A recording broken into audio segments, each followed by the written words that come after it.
Good morning mga kapalong, no? So update ko kayo dito sa mga manok nating winner, yung mga tinraining natin.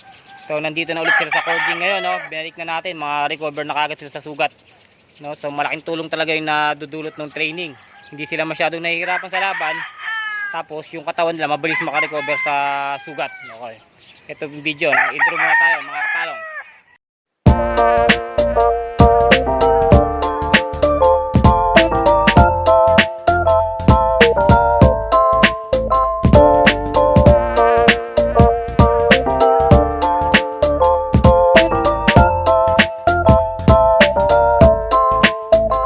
Ito po yung isang winner natin, no? So magaling na po kagad siya. Ayan. Ayan, ito lang po sa pakpak lang po ang tama niyan, yung medyo lumaglag lang ang pakpak. Ayan dito. Pero magaling na po 'yan.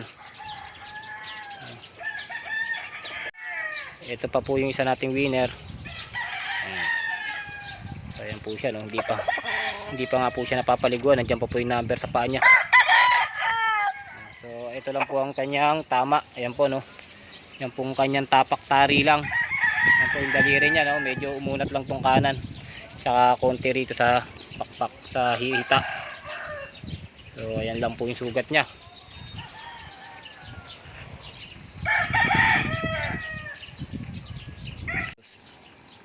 So ito pa po yung isa.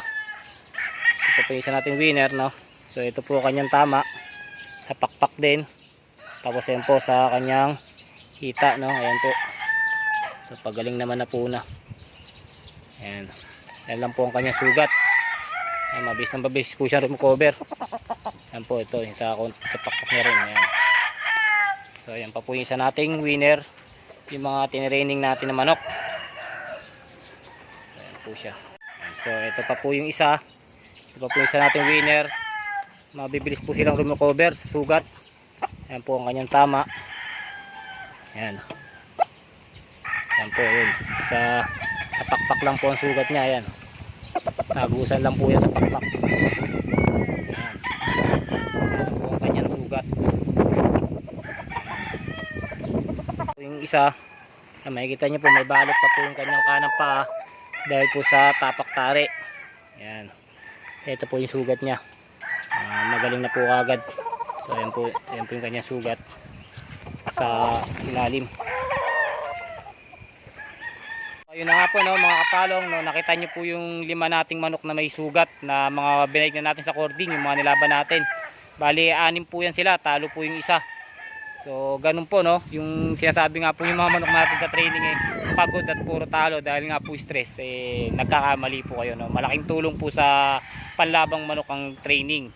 Yung sapat na training, sapat na sustansya ng pagkain at sapat na pahinga.